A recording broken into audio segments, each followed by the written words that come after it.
Irmãos, foi me passado para estar encerrando as sequências de ministrações com o tema: como a mensagem do reino me alcançou. Como eu fui alcançado por esta mensagem do reino.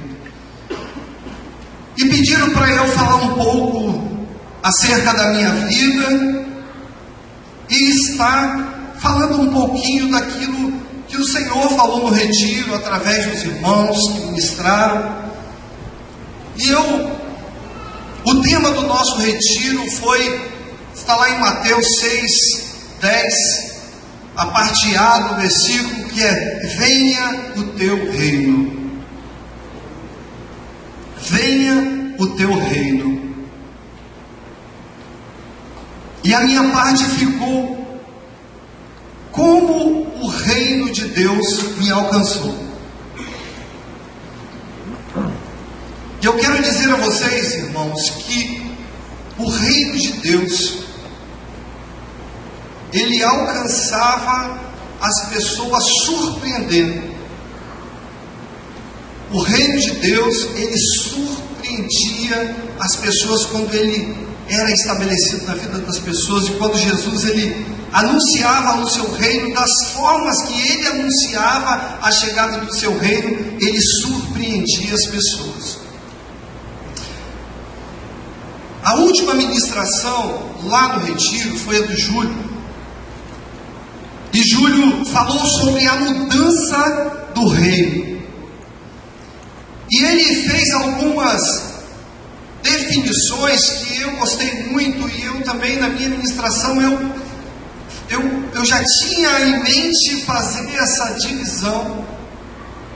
E Júlio, ele definiu reino e definiu império. Eu queria dizer para vocês que reino, o reino humano, o reino do homem, é aquele território cujos habitantes estão sujeitos a um rei. Ou seja, trata-se de um estado regido por uma monarquia, que é uma forma de governo que é governado por uma pessoa, por uma única pessoa, que é um cargo vitalício, e ele é hereditário.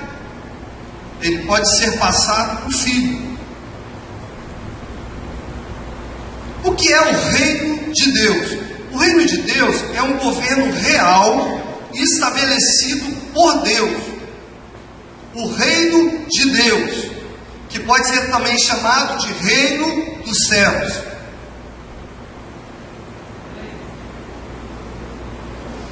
Deus, ele comissionou Jesus para ser o rei do seu reino. Amém, irmãos?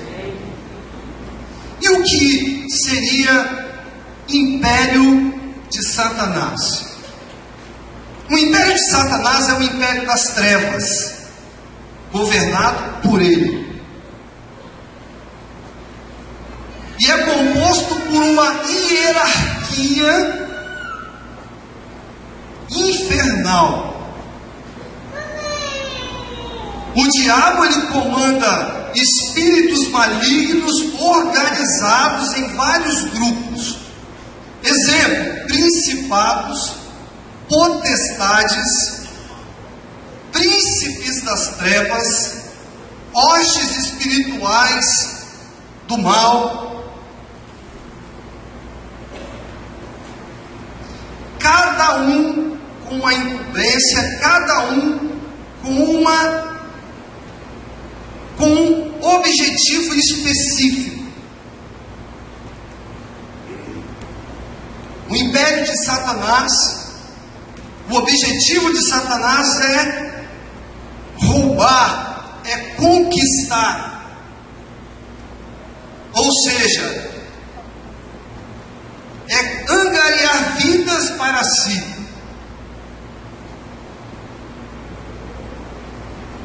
Há uma diferença entre reino de Deus e império de Satanás. Irmão, se existe o reino de Deus, o império de Satanás, então todos nós podemos crer que há um mundo espiritual. Existe um mundo espiritual que muitas vezes nós não podemos ver, mas que nós sabemos que existe esse mundo espiritual, não é verdade? E há uma disputa, há uma guerra espiritual para assumir o comando, o controle da minha, o controle da sua vida. E essa guerra é travada todos os dias. Em Efésios capítulo 6, no versículo 11 e 12, esse texto de Efésios diz assim: revesti-vos de toda a armadura de Deus, para que possais estar firmes contra as astutas ciladas do diabo. Porque nós não temos que lutar contra carnes e sangue, mas sim contra principados, olha a hierarquia, contra potestades, contra os príncipes das trevas deste século, contra hostes espirituais da maldade nos lugares celestiais. Então nós estamos falando de algo espiritual, de uma hierarquia de demônios que tem um objetivo de lutar, de batalhar pela sua vida. O irmão Eli, na ministração dele, o futuro glorioso do reino,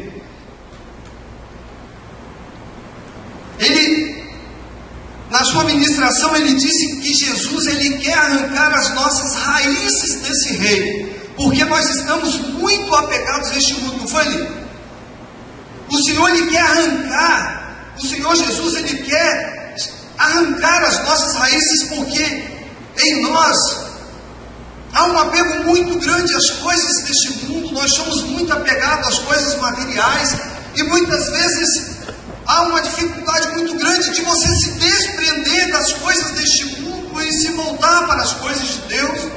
E ele disse assim, que o Senhor Jesus, ele quer nos arrancar, ele quer nos tirar deste mundo. Se no campo espiritual, irmão, existem dois reinos, então há uma guerra espiritual travada pelas nossas vidas. Os irmãos lembram daquela passagem de Jó?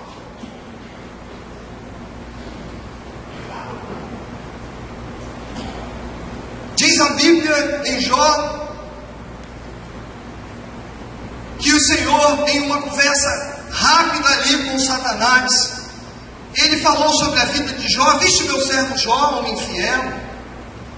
E aí Satanás retruca e fala bem assim: mas um homem como Jó tem tudo que ele tem, como ele não poderia te ser fiel e ser sincero? Tira o que ele tem. E naquele momento foi travada uma batalha espiritual pela vida de Jó. E os irmãos conhecem a trajetória da vida de Jó. Em Daniel capítulo 9 e 10 relata, fala sobre a história, aquele momento da oração de Daniel. Daniel,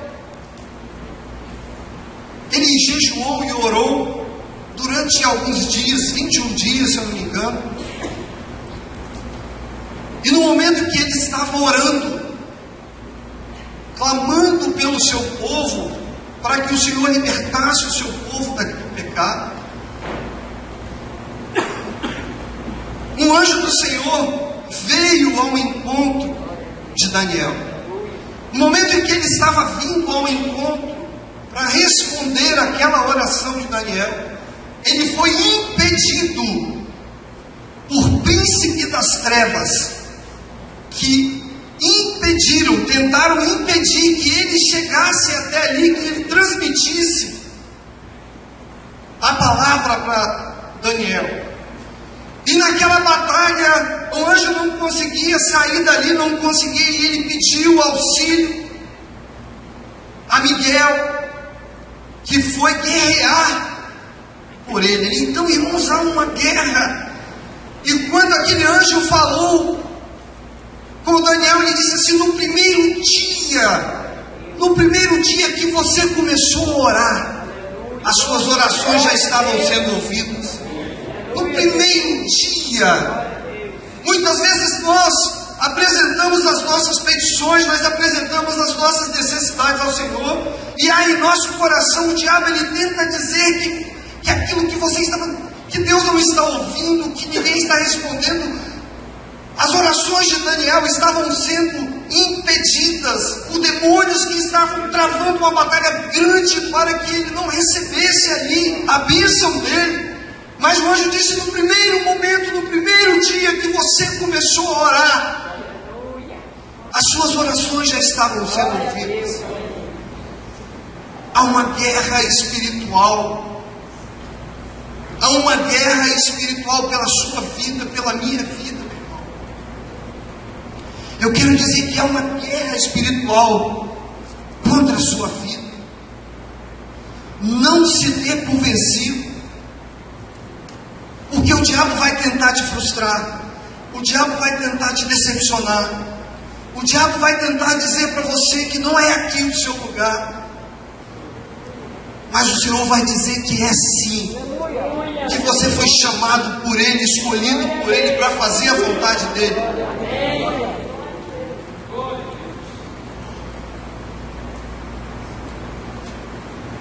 Irmãos, a nossa vida, nós nascemos em pecado. Em Salmos 51:5, diz que nós nascemos em pecado. Se nós nascemos em pecado, pode ser que alguns falam, mas como que, se nós nascemos em pecado, nós pertencemos às trevas, nós somos das trevas. E uma criancinha quando nasce,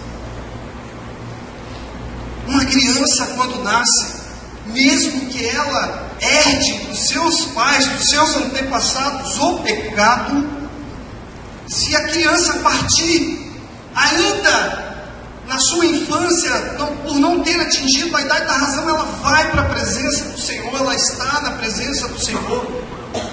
Mas a partir do momento que nós temos consciência do que é certo e do que é errado, nós precisamos passar por um processo de transformação espiritual, ou seja, todo homem precisa confessar Jesus como Senhor e Salvador da sua vida, para que você seja regenerado, para que você tenha os seus pecados anulados, para que você seja uma nova criatura e tenha direito a estar na presença do Senhor.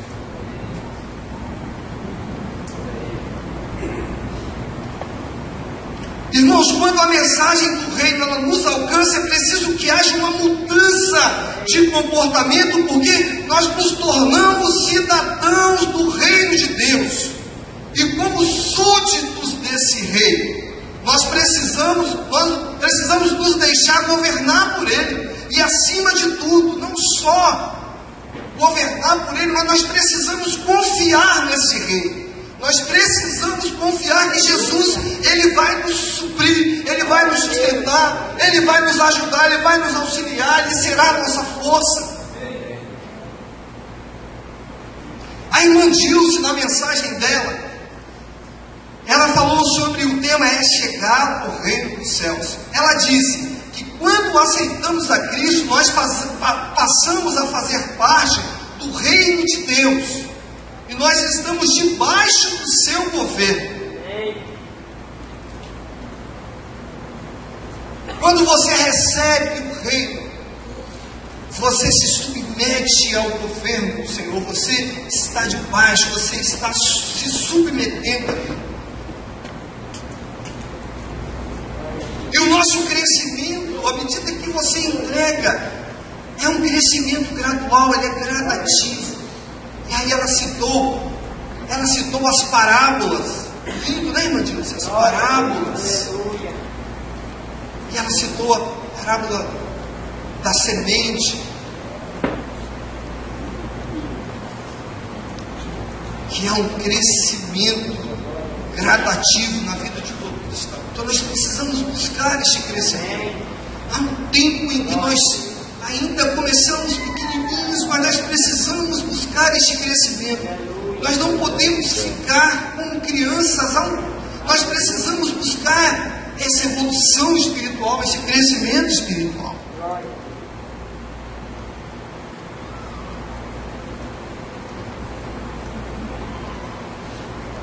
Irmãos, foi travado, está sendo travado o tempo todo uma batalha, uma guerra, a cada dia por mim, por você, por nós. Irmãos, eu queria dizer também que todos nós que estamos aqui, nós viemos a este lugar por um motivo, nós chegamos aqui um dia por alguma razão. Eu quero dizer a vocês que eu vim para este lugar pelo amor. Havia uma carência muito grande no meu coração de ser amado. E quando eu percebi na igreja este amor, aquilo me invadiu, que aquilo me inundou. E ocupou todo vazio que havia no meu coração, porque eu necessitava de amor. E eu vi na igreja esse amor que faltava em meu coração. Existem irmãos que estão aqui, que vieram pela dor, passavam por momentos difíceis na vida, estavam sofrendo por alguma razão, passando alguma dificuldade, algum problema, e veio e aqui encontrou a resposta para a sua dor, e aceitou o Senhor, e hoje está aqui. E existem pessoas que vieram por outras questões, por outros problemas, mas vieram e estão aqui. Todos nós que estamos aqui viemos por alguma necessidade. Irmãos, comigo foi assim.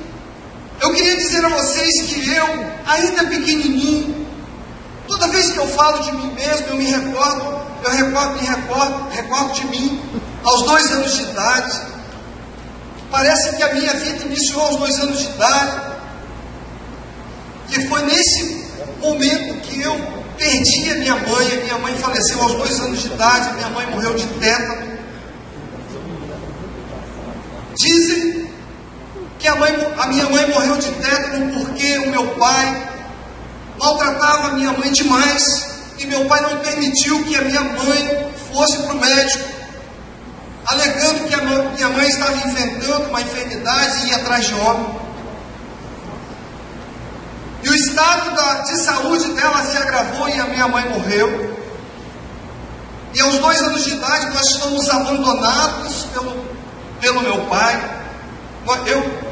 Eu sou irmão de outros 4, nós somos em 5, 2 mulheres e 3 homens, eu sou o caçula.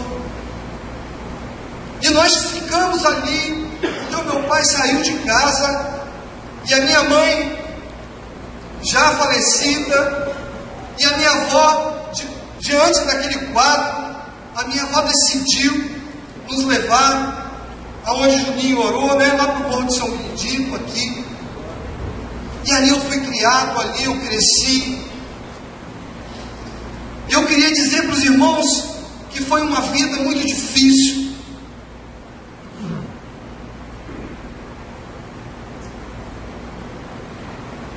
E aquilo ali me fez crescer com medo e com revolta do meu pai. Eu era revoltado, eu tinha medo, mas ao mesmo tempo eu era revoltado com ele. Porque o meu pai, embora ele não convivesse com a gente, todas as vezes que meu pai retornava para casa, que ele estava em casa, ele agredia os meus irmãos, ele agredia as minhas irmãs, e eu presenciei 2 vezes uma vez o meu pai tentou matar o meu irmão mais velho, com uma faca. Depois o meu pai tentou matar o meu irmão, que é mais acima de mim. Em uma outra briga, meu irmão brigou com meu pai, meus 2 irmãos brigaram em situações distintas. Todos 2 foram ameaçados de morte, não morreram porque Deus teve misericórdia. E eu falava comigo mesmo: Senhor, eu não quero isso para mim. Senhor, eu não quero isso para mim. Senhor, eu não quero ter que passar por isso que meus irmãos passaram. Uma vez meu pai pegou a minha irmã pelo pescoço e sufocou, estava sufocando a minha irmã, levantou ela no alto e apertava o pescoço dela. Uma vizinha entrou, interferiu ali, conseguiu tirar, e ele tentou matar essa mulher. Meu pai era possesso. E eu cresci revoltado com meu pai. E a minha avó, ela veio para suprir toda essa carência de amor, toda essa falta de amor que a gente viveu ali naquele período. Mas desde a minha infância havia uma congregação da Igreja Batista lá em cima do morro, que era a congregação da Igreja Batista da Praia do Suá. E o avô do Genesi, meu pai na fé, que tomava conta ali daquela congregação. E eu ainda pequenininho, eu lembro que a gente cantava Só uma Florzinha de Jesus, abre a boquinha para cantar, fecha os olhinhos para adorar, Só uma Florzinha de Jesus. Aquilo ficou no meu coração. E havia no meu coração uma sede de Deus, uma vontade de conhecer Deus. Mas ainda em mim havia muita raiz, né, Eli? Eu estava ainda muito arraigado no mundo, porque eu cresci em um ambiente hostil, irmãos. Eu cresci em um ambiente em que havia todo tipo de pessoa. Eu saía na minha adolescência com um rapaz que era um viciado, um drogado, e a minha avó falava para mim: olha, vai com você, mas você toma conta do meu neto. E aí eles iam para a balada e começavam a fumar maconha. E aí ele falava: esse Ricardo não pode fumar não, porque a avó dele falou para eu tomar conta dele.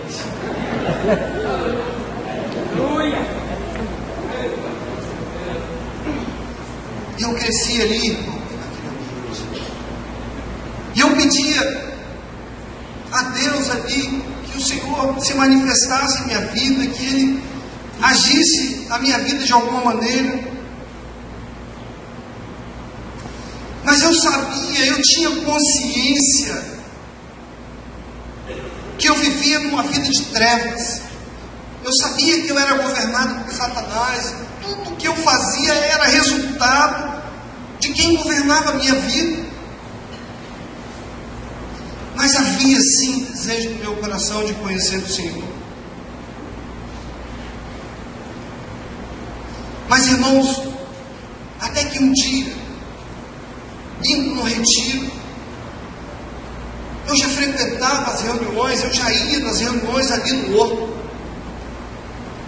mas eu estava tão dividido, porque eu amava aquelas reuniões, mas eu saía dali e eu voltava a fazer as mesmas coisas que eu fazia no mundo. Eu ia para as baladas, eu ia e eu fazia e acontecia. E na semana seguinte, quando eu ia para as reuniões, eu chegava lá e eu achava muito maravilhoso, até que eu fui surpreendido por Deus. Eu acho que muitos de vocês já sabem. Eu fui em um retiro lá no sítio Brinco de Ouro, e nesse sítio, após uma sequência de palestras, de palavras do irmão Valdir, porque a gente não tinha uma ministração apenas pela manhã e tinha um horário livre à tarde, não, eram 2 ministrações pela manhã, e tinha reunião, encontros à tarde, tinha ministrações à noite, e era uma maratona e era muito cansativo. E eu dormi.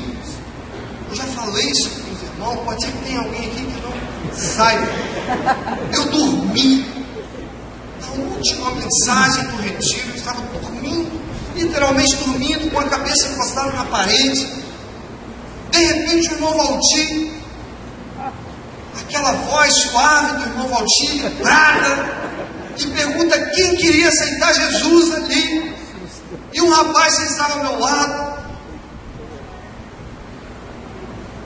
ele dá uma cotovelada na minha costela e fala: levanta sua mão. daquele susto, eu levantei a minha mão.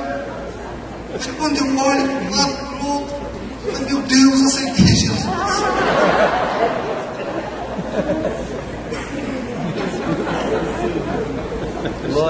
Jesus me surpreendeu ali. Eu fui surpreendido por Deus.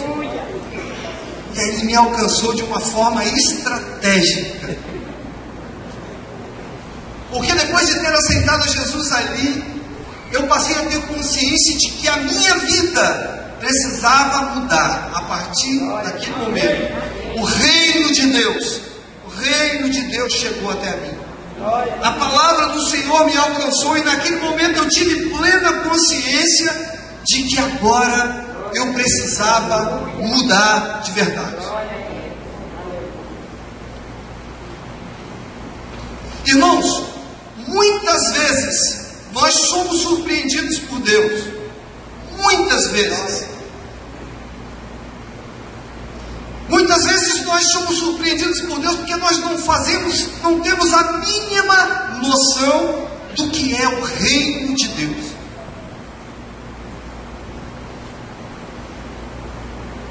Ser alcançado pelo reino de Deus é entender quem é Deus, é dimensionar a grandeza do reino de Deus. Você faz ideia, você consegue dimensionar a grandeza desse reino, irmão? Você consegue ter uma ideia da proporção desse reino? Em Salmos 103, versículo 19, diz assim: nos céus estabeleceu o Senhor o seu trono, e o seu reino domina sobre tudo. O reino de Deus domina sobre tudo. Tudo está debaixo do governo do Senhor. Você consegue dimensionar, você consegue ter ideia da largura, do comprimento, da altura, da profundidade do que eu estou te falando? Você consegue dimensionar o que é esse reino de Deus?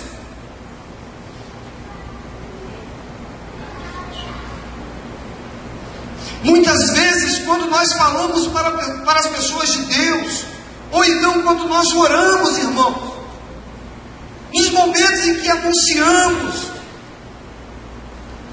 falamos dos atributos de Deus, nas nossas orações muitas vezes, irmãos, não é assim. Senhor, Tu és o Rei dos Reis, Tu tens o poder, Senhor, de curar, Tu tens o poder de salvar, o Senhor é o único que liberta, Senhor. E muitas vezes, quando você está louvando, quando nós estamos aqui no momento de louvor, nós declaramos que Deus é o Rei do universo, que a glória dele enche a terra e enche o céu. Não é isso que nós cantamos? Nós falamos todas essas coisas, nós verbalizamos cantando essas coisas, e nós sabemos que tudo é possível. Eu creio que tudo é possível. Você canta porque você crê que tudo, olha só, você faz ideia do que você cantou, que você crê que tudo é possível. Quando você diz que tudo é possível, porque nada é impossível para Deus. Você está enfermo, e se você cantou que tudo é possível, você crê que Deus cura a sua enfermidade? Você crê mesmo? Eu estou perguntando se você crê. Porque muitas vezes nós cantamos que eu creio que tudo é possível, mas você não crê de fato que Deus possa fazer algo por você. É porque você não tem dimensão do que é o reino de Deus. Você não consegue dimensionar a grandeza desse Deus que você está cantando para Ele.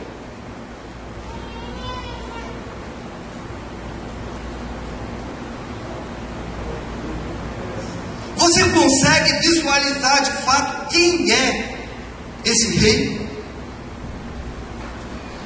Quando nós cantamos assim: vinde, voltemos ao Senhor, pois Ele nos despedaçou e nos sarará.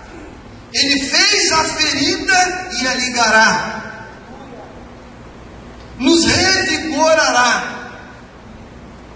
Você crê, ao cantar essa canção, que o mesmo Deus que fez a ferida em você, Ele pode anular essa ferida? Você crê? Eu estou perguntando se você crê.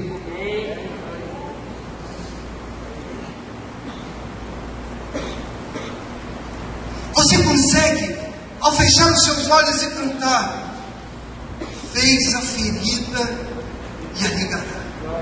Você consegue visualizar no momento que você está louvando Deus anulando a sua ferida? Você consegue entrar na dimensão de Deus e ver Deus curando as suas feridas? Você consegue ver Deus anulando o seu sofrimento? Você consegue? É dimensionar o poder de Deus. É você ter uma ideia do que é o poder de Deus. Nós nos acostumamos, meus irmãos, tanto com essas palavras ou frases, que já se tornaram frases prontas em nós, feitas em nós.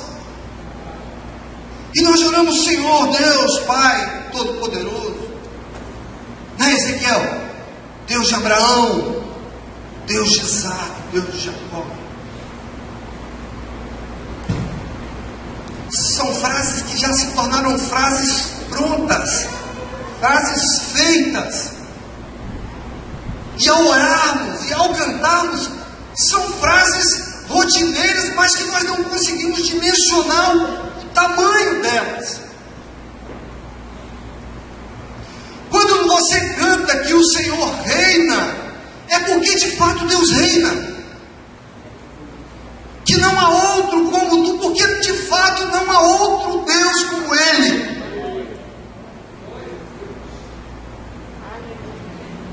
A irmã Dilce, meus irmãos, ela disse assim: nós precisamos começar a viver o reino de Deus aqui na terra. No céu nós viveremos em plenitude, mas aqui começa a vida do reino. Se a sua vida começou aqui, venha a nós o teu reino. Nós precisamos viver o reino de Deus aqui na terra. Viver o reino de Deus aqui na terra. João Batista, em Mateus 3:2, João Batista anunciava que o rei viria. E mesmo anunciando que era chegar o reino dos céus, aquelas pessoas não tinham ideia do que era de fato o reino dos céus. E ele falava: olha, arrependei-vos, porque é chegado o reino dos céus. E a palavra disse que ele pregava o arrependimento, a ministração de Juninho. Vê se eu anotei direito, eu estou tentando lembrar a mensagem do rei.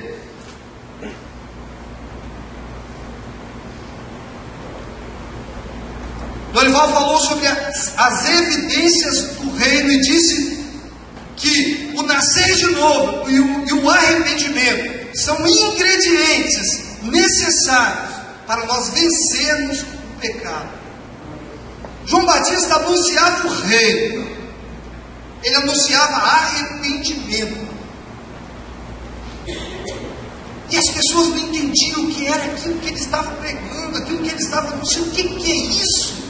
Reino, virar um reino, o que é isso? As pessoas não sabiam direito o que era aquilo. Irmãos, eu quero dizer o seguinte, que baseado no que eu falei com vocês, nas nossas orações, nos momentos que nós louvamos ao Senhor, que muitas vezes nós cantamos, oramos, falamos para as pessoas do poder de Deus, mas que de fato nós não conseguimos dimensionar a grandeza do que nós cantamos, daquilo que nós falamos, daquilo que nós oramos muitas vezes. Mas eu quero dizer para você que esse não era um problema, não é um problema exclusivo nosso. Porque na época de Jesus, as pessoas também elas eram surpreendidas, porque elas, embora elas estivessem ali com Jesus, caminhando com Jesus, elas eram surpreendidas por Ele também. Isso sempre existiu, mesmo numa época em que aqueles homens estavam ali coladinhos com Jesus. Aqueles homens, quando viam Jesus ali caminhando, e quando Jesus curava uma enfermidade, eles falavam: oh, meu Deus, o que Jesus fez? As pessoas ficavam surpresas com os feitos do Senhor. Sabe por quê? Porque Jesus, Ele veio anunciar o reino dele fazendo. Ele falou: olha, eu vou anunciar o meu reino mostrando o que é o reino. Eu vou anunciar o meu reino dizendo para eles o poder que está no reino, o poder que há no meu reino. E aí ele começava a fazer e mostrava: olha, é anunciado o reino de Deus. Aleluia.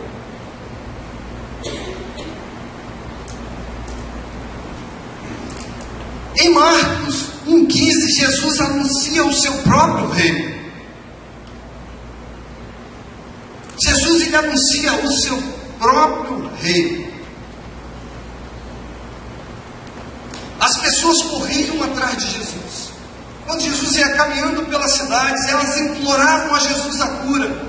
Senhor, me cure. E as pessoas, as multidões iam atrás de Jesus, porque ele estava anunciando um novo momento. Ele estava anunciando que um novo momento estava chegando. Ele anunciava a cura para os enfermos, ele anunciava a salvação, ele anunciava a libertação, e as pessoas queriam saber como é que era aquilo.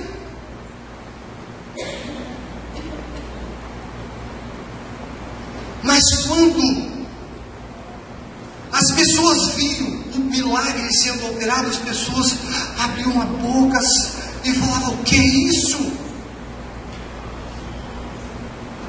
E as pessoas ficavam surpresas, atônitas, sem saber o que dizer. Falavam: olha o que Jesus fez. Esse pasmar dessas pessoas é porque elas ainda não tinham dimensão do que era o reino de Deus. Elas não tinham dimensão da grandeza do reino de Deus. Então as pessoas sabiam, ouviam falar que tinha Jesus ali, que Jesus caminhava e que Jesus estava curando, e as pessoas iam atrás, mas elas não tinham dimensão de quem elas estavam indo atrás. Elas não sabiam, porque senão elas não ficavam tão espantadas. Mas por que elas ficavam surpresas e espantadas? É porque elas não esperavam aquilo que elas mesmas estavam correndo atrás para ver e para pedir. Irmão, Jesus anunciava o seu reino, repreendendo os demônios. Em Lucas 11:14, Jesus, ele estava expulsando o demônio que era mudo. Quando o demônio saiu, aquele mudo falou, e a multidão ficou admirada. Está lá escrito em Lucas 11:14. Irmãos, depois de ter repreendido o demônio, e ao ser questionado, as pessoas ficaram questionando aquelas mesmas pessoas que estavam indo atrás de Jesus. Quando viram Jesus repreender aquele demônio que fazia com que aquele homem fosse mudo, quando Jesus repreendeu aquele demônio e o homem falou, eles começaram a falar entre eles: será que é ele mesmo que está fazendo isso, ou são os demônios? É por intermédio dele ou são demônios que estão agindo? Jesus conhecia aquelas pessoas, Jesus sabia o que se passava, e ele falou bem assim: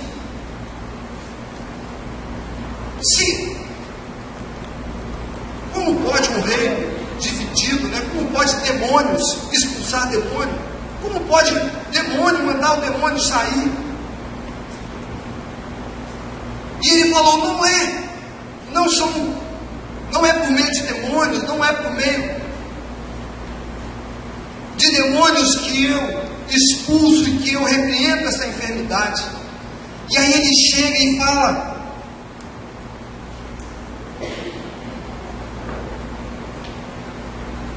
fala: em Lucas 11:20, ele diz assim em Lucas 11:20, e disse: se é pelo dedo de Deus que eu expulso os demônios, então é chegado o reino de Deus. havia um questionamento se ele estava fazendo aquilo por ele mesmo ou se eram demônios. E ele vai lá em Lucas e fala assim, 11:20, olha, se é pelo dedo de Deus que eu repreendo os demônios, então eu anuncio o reino de Deus ao expulsar esse demônio. Irmãos, curando os enfermos, Jesus anunciava o seu reino. Quem lembra de Lucas 5:12? Diz assim: aconteceu que quando estava numa daquelas cidades, eis que um homem cheio de lepra, vendo a Jesus, prostrou-se sobre o rosto e rogou-lhe, dizendo: Senhor, sei que se quiseres bem pode limpar-me. E ele, estendendo a mão, tocou-lhe, dizendo: quero ser limpo. E logo a lepra desapareceu do corpo daquele leproso. Irmãos, eu fico imaginando aquele leproso, um homem todo ferido, cheio de lepra,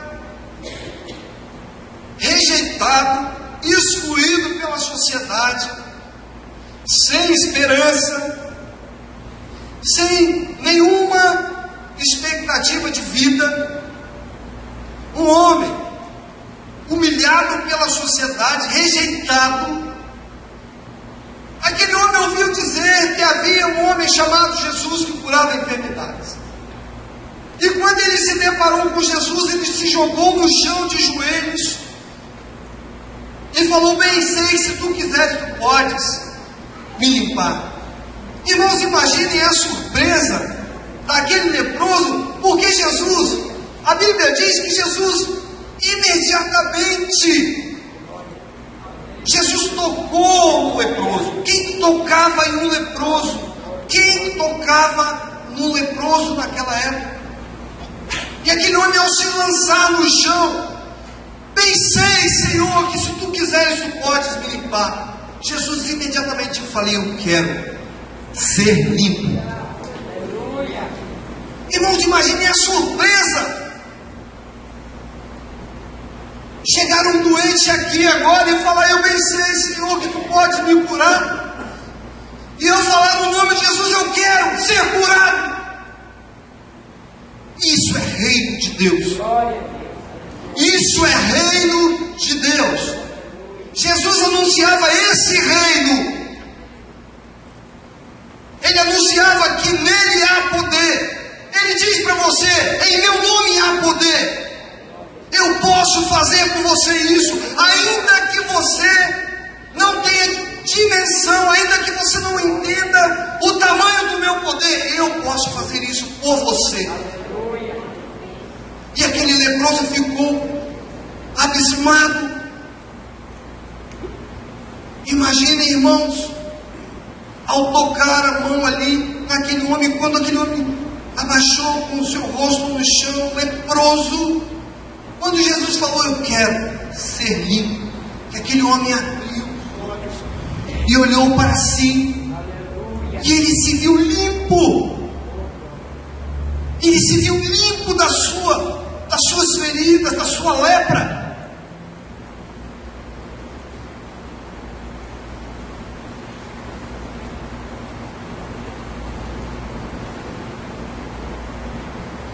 Imagine, irmãos, o que aconteceu com aquele leproso.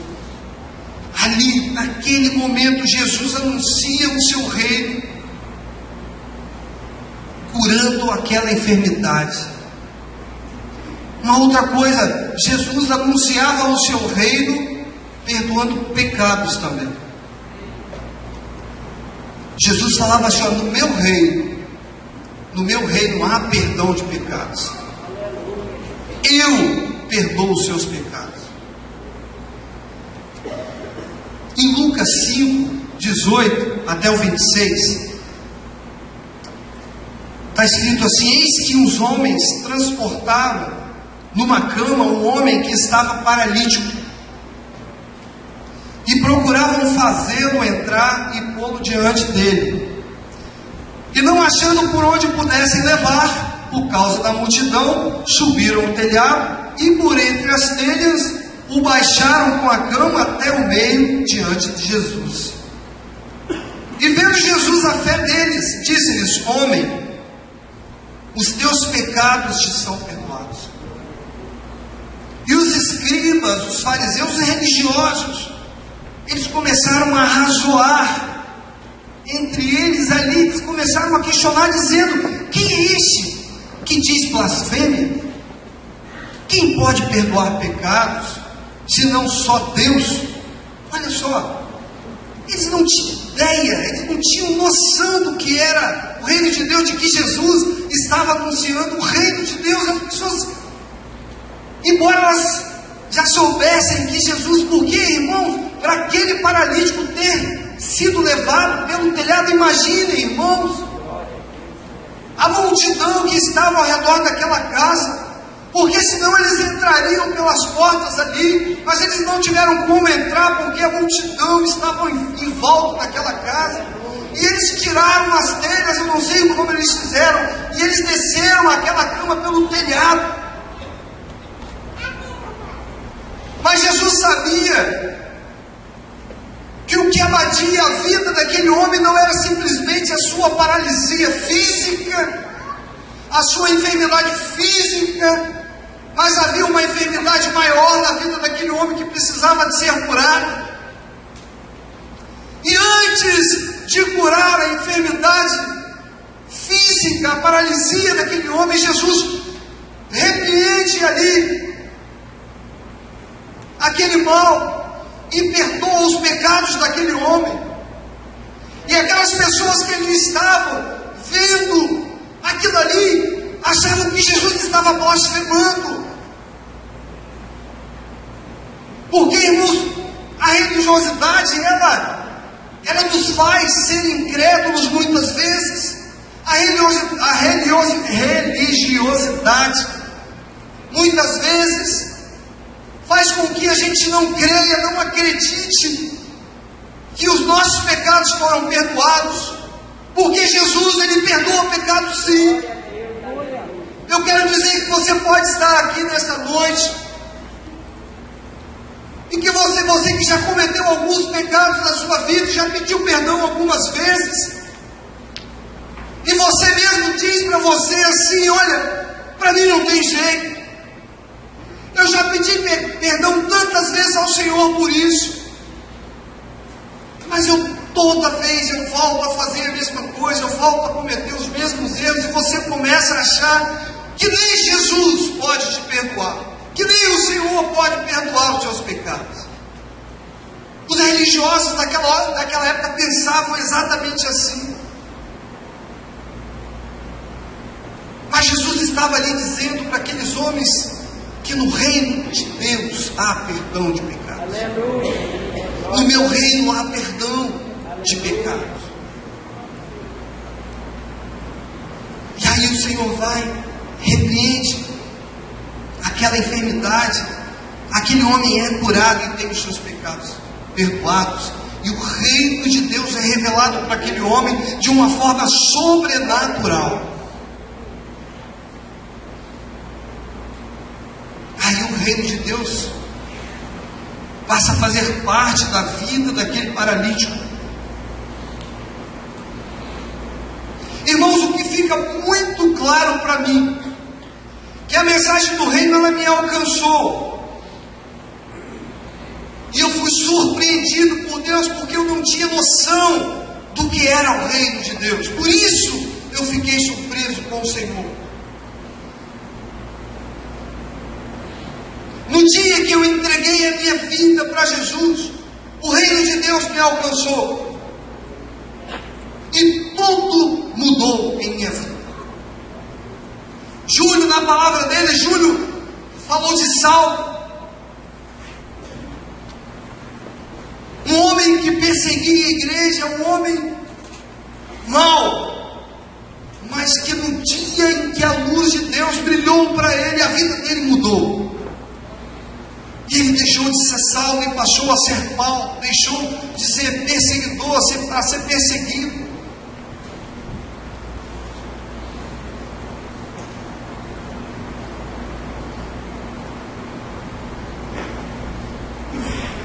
Irmãos, vocês, nós que já presenciamos tantas coisas, você que já ouviu falar tanto a respeito de Jesus, você que já, no seu dia a dia, você mesmo costuma dizer e falar dos atributos de Deus, falar daquilo que Deus pode fazer.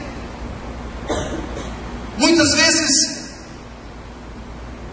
há em nós uma incredulidade que nos impede de ter uma noção plena do que é o reino de Deus.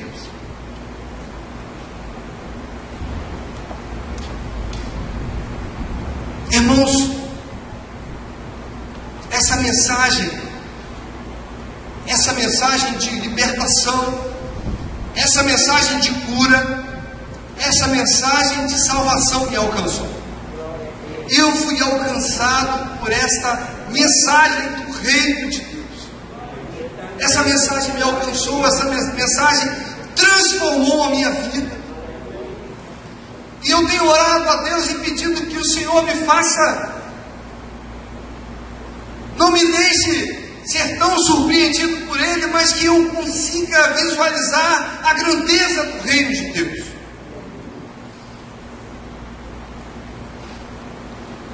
Há um versículo em Romanos 4,17 que diz assim, fala que Deus que dá vida aos mortos e chama à existência coisas que não existem como se existissem.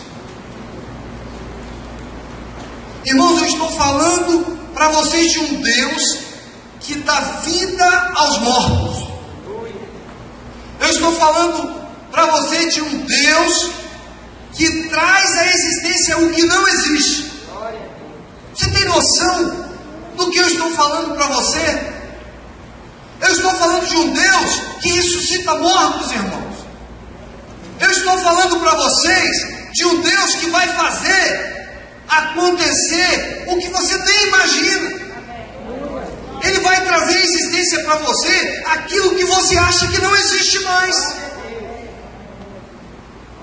Não tem aquela causa da justiça que você já se deu por vencido, derrotado? Deus pode trazer à existência, sabe, aquilo que não existe mais para poder te abençoar. Não tem aquela enfermidade que não tem mais jeito. Deus pode trazer a existência pura para você. Não tem aquele perdido nas drogas. Não tem aquele perdido no mundo que as pessoas, aquele ali não tem jeito, aquele ali não tem jeito. Tudo já foi feito por ele, não tem jeito. Eu digo para você que tem, porque Deus traz à existência aquilo que não existe.